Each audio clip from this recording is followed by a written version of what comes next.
Okay, so supine 90-90 active rib depression here. This is another respiratory exercise. So the primary musculature we're going to be working on here is the diaphragm. Another musculature that's actually be pretty active in this position here when we depress the rib cage is actually going to be the rectus abdominis, because that's going to be the musculature that's actually pulling the rib cage down, approximating the rib cage to the pelvis, meaning bringing it closer to the pelvis.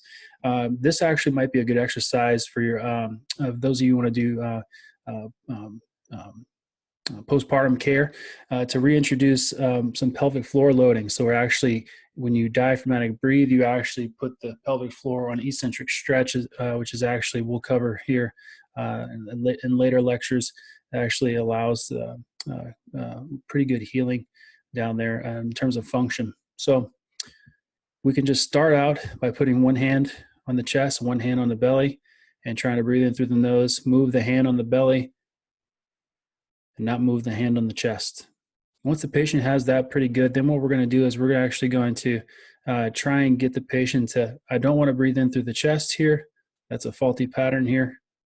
See the chest raise up and the back kind of come off here.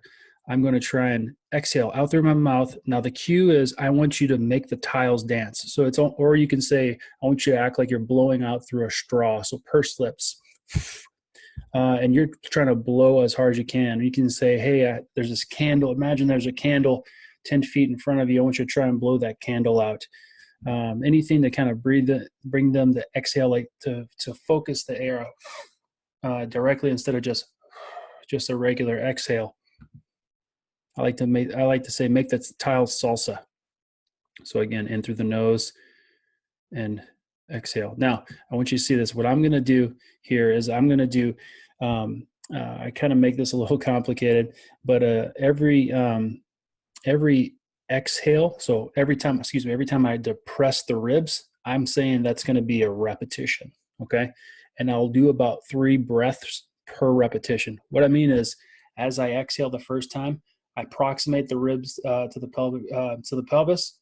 I keep the ribs there, and then I quietly breathe in through my nose, exhale hard again. So I try to approximate even more, hold it there, in through the nose. So I'll do 3 inhales and then relax. And again, so you'll see the first exhale here. Ribs come down. You can actually see my belly kind of come out a little bit. That's intra-abdominal pressure increasing there. That's pure athleticism right there. Maximum centripetal force. Rotational power, baby. In through the nose. Fill up 360 degrees. Exhale again. In through the nose. And exhale again. Approximate. Now, and then you relax. And then do it again. Now, the big thing here is what you're going to feel is you're not actively trying to flatten your back to the floor, but you're going to feel like your back is flattening to the floor a little bit. So what's happening is you're not physically flattening your lumbar spine. As the diaphragm comes down, you're increasing intra-abdominal pressure. So you're expanding 360 degrees. Once you've approximated the rib cage down, so here's my pelvic floor, here's my diaphragm. If my ribs are sticking out, when I breathe, I'm actually breathing into the front of my abdomen. That's why we tend to see that diastasis recti. Whenever we depress the ribs, diaphragm angles down, now I can breathe in through here. What you're doing is you're increasing 360 degrees of pressure in your abdomen. So this is your lumbar spine. So when that diaphragm comes down, you are pushing the lumbar spine down. You're not flattening, but it's physically getting pushed down. So you'll get some stimulation in the skin that feels like you're flattening, but you're not. It's actually decompressing the lumbar spine. You're maintaining your lumbar lordosis. We're not using our heels to drive into the little stands here. So there's no hamstring activity.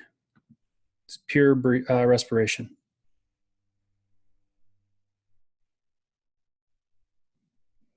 A really common fault here is to start breathing in through the chest heavily, like I've kind of demonstrated earlier.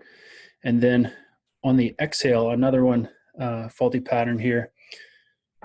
On the exhale is that's breathing in through the chest. I don't want to do that. As I exhale, there's no movement in the cervical spine. I keep the ribs there. I don't once I exhale and depress the ribs, I don't let it go. That's a common one there with the go into extension. Sometimes it won't be as drastic the first one. Sometimes you'll get a posterior pelvic tilt, contracting the hamstrings. That's the no-no. So again, faulty pattern there will be on the exhale, you'll lose that cervical position. So you'll go into anterior head carriage, or you'll protract the cervical spine. Sometimes you'll get posterior pelvic tilting because they're trying to, the patient's trying to use their hamstrings to exhale for some reason. Again, the idea here is to approximate the ribcage to the pelvis to try and get appropriate diaphragmatic breathing. In terms of repetitions and sets and repetitions, excuse me, you might start out just with exhaling, see if the patient can do that, and then relax. You might not start out with exhale, keep the ribs in that position, breathe in through nose and out, and through out, because if they're big time chest breathers, they might start feeling panicky, right? So it kind of depends. Your rep sets here totally depend on the patient, but I would like to work up towards, okay, I'd like to work up towards being able to do, and this might take quite a few weeks, being able to do probably about 10 repetitions. So 10 with the 3 breaths, 10 repetitions with 3 breaths. And only one set really would be good there. You're just spending a little time on that. Again, external focus. I'm trying to make the tiles dance there. Once I inhale, again, once I depress and I go to inhale, I don't lose their rib depression.